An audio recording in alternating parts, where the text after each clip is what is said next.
everyone. So we're here at the Fender London Artist office, and today I'm lucky to have Austin and Andy from the Fender Custom Shop, two of the finest master builders, of course. And first thing I did notice is a different approach to your footwear. Yes. One's going for a comfy. Mind you, that is fairly stylish as well. Yeah. And how are you finding the boots for getting around London? These are good. These are actually pretty comfortable, although I could use a good cobbler. Yeah, well, I'm sure in Covent Garden, maybe we can find one for you anyway. But yeah, so we're really pleased to be able to get a chance to speak to you guys. Obviously, you know, anybody that's watching, you've seen that we've had a lot of their master built guitars in stock.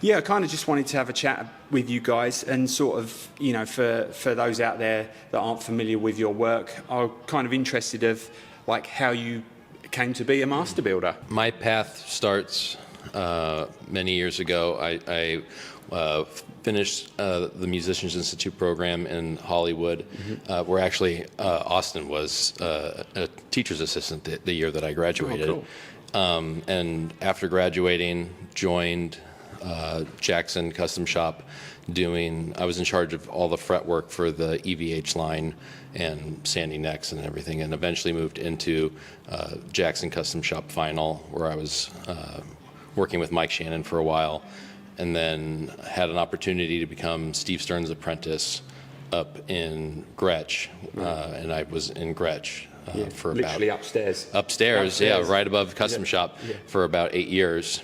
Worked on some really cool stuff like the Malcolm Young project, which was like that was a big standout piece for that. Yeah. And then wanted to spread my wings a little bit, so left, bounced around. I was at one boutique place for a little bit, but COVID. Which is where we first met. Where we met, and actually Austin and I had an opportunity to work there. Yeah. And then after COVID. Kind of shut that shop down, I had the opportunity and the pleasure to run production for James Tyler Guitar for several years, and then was called by Custom Shop and wanted to know if I wanted to come home. Come home, awesome. Yep. Great story, yeah. So, and what is your, you know, everybody's got their own. I can see, like, we walked into the room today, and I was like, oh, that looks like a guitar that you would play. Like, what is your like dream Strat? If you was gonna kind of spec out a Strat, how would you do it? For me, I want like some kind of high performance bridge on it, probably like a Floyd Rose. Yeah. An HSS setup. I love the Fender single coils, but in that bridge position, I want something a little meatier. So. I have a friend who makes pickups specifically for me, and so I'd put something. I use those in a lot of my builds, and would put that in the bridge. The body, I fluctuate. It's you know, when you build these every day, it's hard to pick like what your favorite one is. Of course, yeah. So, but I gravitate towards the 57 body. I really like the you know, the contours on the body. I have a neck profile that I've developed over the last couple of years that I find works really well with that high performance feel too, without straying so far away from it that it feel like like a big part of what I'm trying to always do with these builds that are high performance. I want that to still have a Fender feel, so I don't want it to not feel like a Strat. So, no. Maybe we can pass it over to Austin now as well. I kind of get the impression that you're not a HSS Floyd guy. Maybe I'm wrong. Well, you know, maybe not my first choice for something for myself, but I have nothing against it. I've made plenty of them. Yeah, absolutely. Yeah. Well, maybe if you can tell us about your journey to the custom shop. Yeah. Andy briefly mentioned the Guitarcraft Academy. That's where we met. And I went there, and that was kind of the start of my journey as far as building and that, and then was lucky enough to end up working there immediately after, which ended up just continuing my education, being able to work there and be hands-on the whole time. I was there about 5 or 6 years or so, just learning new skills, honing the craft, and then ended up working with Ron Thorne after that for quite a long tenure. I learned a lot from him. And then like we worked together at a boutique company for a little while, and eventually there was an opening at the custom shop, and I was lucky enough to be able to throw my hat in the ring, and yeah, have been having fun ever since. Yeah, and you've worked on some pretty amazing projects, and one we spoke about earlier was the alligator guitar. Can you tell us a little bit more about that? Yeah, absolutely. That was kind of my first big project. It was quite an undertaking. You know, I mean, you're familiar. You guys have got a couple of them, right? Yeah, we've sold one and got one in stock. Yeah. So there's a lot. It's a, you know. Was it the electronics and stuff that was tricky with a guitar like that? The electronics, the hardware really was a big thing. Very on that custom, one. isn't it? Yeah, because there was not much really left of the original Strat hardware on there. No. So Loads of brass. yeah, a lot of. It was the early '70s. So Yeah. Lot It's of a really brass. distinct sounding guitar, isn't it? Like incredible sustain on the guitar and really sweet sound to it as well, isn't it? Yeah, absolutely.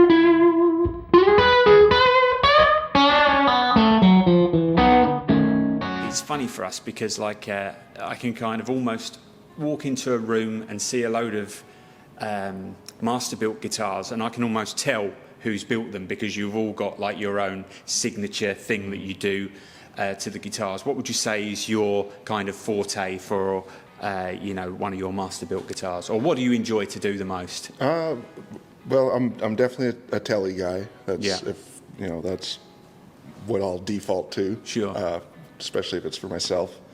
But yeah, like if my favorite thing to build is a telly, but like I love a classic Blackguard. Yeah. You know, totally great, but I love to have fun with different, like, you know, throwing P90s in or something, but still keeping, you know, the traditional brass saddle set up, and maybe have fun with electronics and that, maybe herringbone stuff, but just classing up the Telecaster. Oh, when we see like for both of you some of your builds like that we see on Instagram, there's a lot of kind of, it isn't just straight up Blackguards and like slab board Strats. You know, you do a lot of kind of really unique stuff, and while you do some of the, you know, the cool vintage inspired stuff, it's cool to see that you kind of branch out a bit more and do some kind of stuff like that as well. So right, so we've got a couple of master built guitars here. Why don't you talk about the some of the rough specs of some of these guys?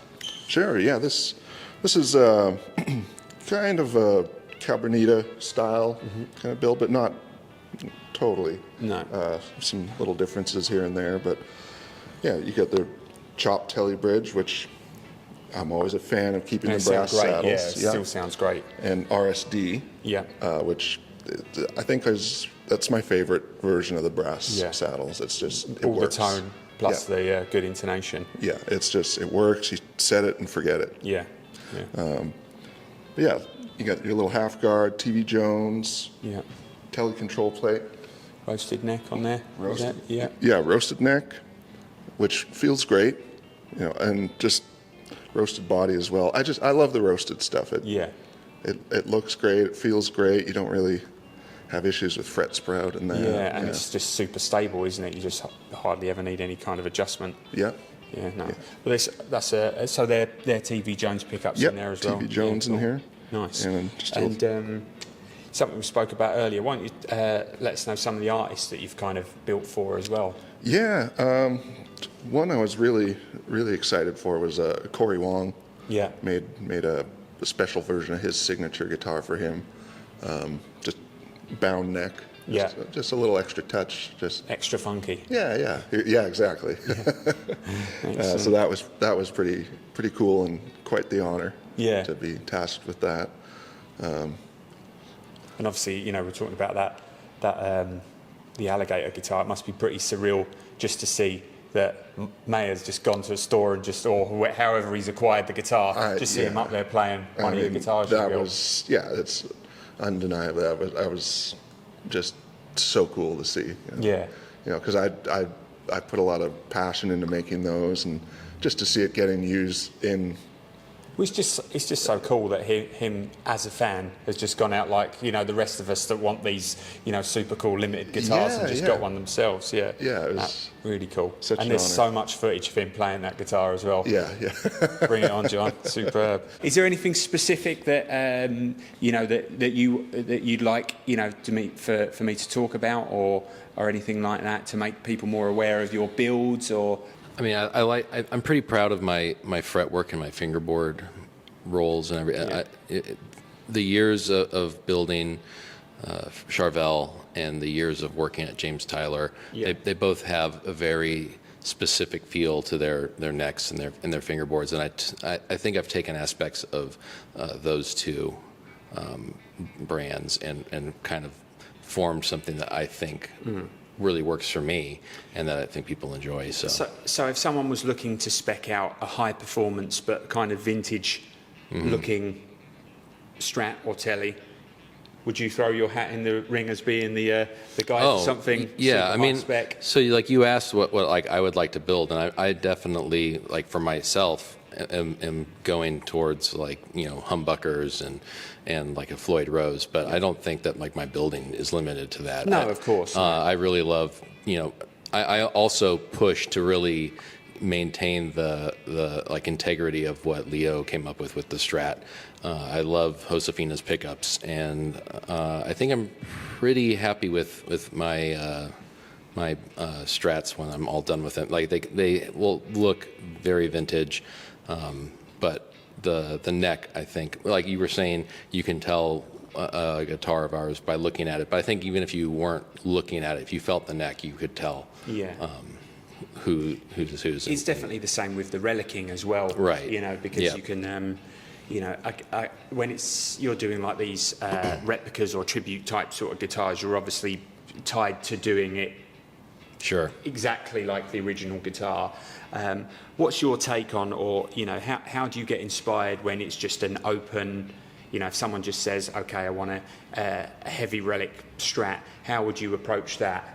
Would you just kind of look at, you know, the Galaxy of Strats book, or would you kind of... That's a great resource, yeah. I think it depends on, if I can, I like to try to gauge from the customer what they're hoping to get out of it. So if they're looking for something that is more in the realm of like reality, something that could actually have happened, but is on the heavier side, then I'm definitely popping open the Galaxy of Strat. I've got a great Blackguard book that I reference for my Telecasters, or I'll reference some actual guitar. I did I was really lucky. I got to build an Isabella replica for Dave Navarro. I saw that. And it was really fun to like pick out all the little hits that really stand out on that guitar and replicate those. And then on the other hand, if the person is looking for something unique and the heavy relic is more of a vibe, then I'm not going to be bound to that. And I'm kind of going to be doing it until I think it's cool. And we'll leave it at that. Yeah. And what about you, Austin? How would you look at that kind of thing? Not too dissimilar from what Andy was saying. I'm always, anytime I see a picture of a vintage instrument, or one comes across, you know, doing some repairs on something, I'm always documenting, taking pictures. I have a folder on my phone that's just, you know, you can never have too many reference points. But it's also fun to, when someone doesn't necessarily want something totally, you know, something maybe a little over the top, a little extra, which some people like, and you can have a lot of fun with that. Yeah, it's wild because like sometimes you see we see relics come in and one of the comments you'll see is like, oh, you never see an original Strat like that, or but I've got an original 62 Strat Fiesta Red one, and it has so much wear on the pick guard that it's like you can see the black coming through. But like it's the sort of thing, if we had a guitar made like that, you'd see the comments would be like, they never go like that, so he's got something to say on this. Austin and I have a text thread that is literally just real vintage guitars that we say, like, if we made this, we would be told like this, we would get sent back be like, no, this is unacceptable. It doesn't it doesn't, no guitar looks like this, even though these are all, I mean, it's just like a full folder of guitars like that. We've over the years sold and ordered a lot of Dale Wilson's guitars, and every time he finds like a picture of a cool old Strat, he just sends me a picture of it, just like this one for the next one. So I mean, it's so cool, when you see so many of these old vintage guitars that you see on Instagram and stuff like that. It's really cool, and sometimes that is probably the best way for us, because Dale will say to us, I'm doing another Sunburst Strat, what do you kind of want me to do? And most of the time I normally just say, look, you just go for it. But it's cool to reference like kind of specific guitars. I know it's hard to like if it's a specific guitarist, famous guitar, you can't do it exactly like that due to artist reasons and legals and all that kind of stuff. But it's cool to be inspired by some of these great vintage guitars that are just out in the kind of general domain, isn't it, as well? So really, really cool. Here we have a cool 67 Strat. I like the big pig head on here. This is in Irish pub. No, this is the Irish pub. Which is cool. You get this nice blue. It's really greened out. It's great. It's a really cool color. So we were talking a little bit about keeping like the DNA of the Strat alive in these builds, but adding something new. So this is a HSS. It's got the Seymour Duncan 78 in here with some Josefina, I believe 6063s, which is usually the set I add with something like that. They sound really great. And then I have my custom wiring that I do in all the HSS. Okay, right. Is that so the the volume pot sees the same kind of values? Correct. So it's got the discrete 5-way switch, and then the stacked volume pot, and then the dedicated tone pots in the correct values, so that all the pickups HSS, are all the pickups are getting the correct values. And I can see you've gone with a pretty clean bridge here as well, rather than it being super kind of. Yeah, this was kind of a journeyman closet classic blend. It's in between a journeyman and a closet classic.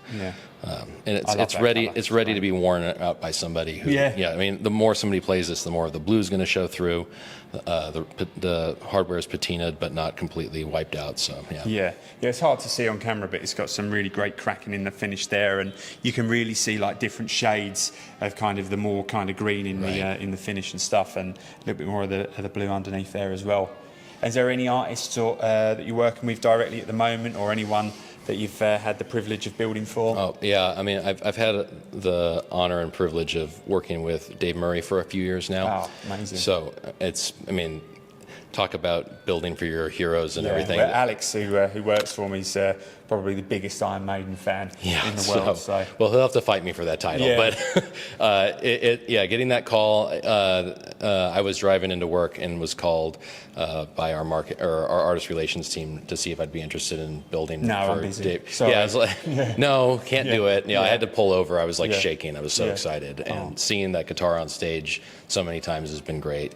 But is there anything specific that he particularly wanted, that was out of the ordinary with the guitar or anything like that? Yeah, so it's essentially his production model, but he wanted a walnut neck, which is pretty unique. I believe he had some guitar that had a walnut neck when he was younger, and he wanted to bring that into this build. So it's very similar to his production model, Olympic White, but with a walnut neck that I then did an oil finish to. And how is like the stability on like a walnut neck? I'm sure it is stable, but it requires being particular about the lumber that we're using. Right. Some of it would not be very usable, but And the specific kind of cut of it as exactly well. Yeah, right. That's okay. it's precisely. Yeah. And it was nice to see the guitar on stage after he'd been touring with it for a year, so I could kind of check myself, like, Yeah. how's it working out? And his tech, Colin, who's great, was just like, this neck never moves. It's And was amazing. the body starting to look beaten up and stuff? No, on it, or he was likes it poly? he likes a yeah, it's poly. He Yeah. likes a clean guitar, so Fair we enough. went with poly, and it looks brand new still. Oh, really? Nice. And what do you think that the walnut kind of does to the overall tone, or is it sort of like not that much different to maple? That is kind of answered how I answer all of anytime I'm asked this, which is if a guy like Dave is playing a guitar, it's going to sound like Dave Yeah, playing of the course, guitar.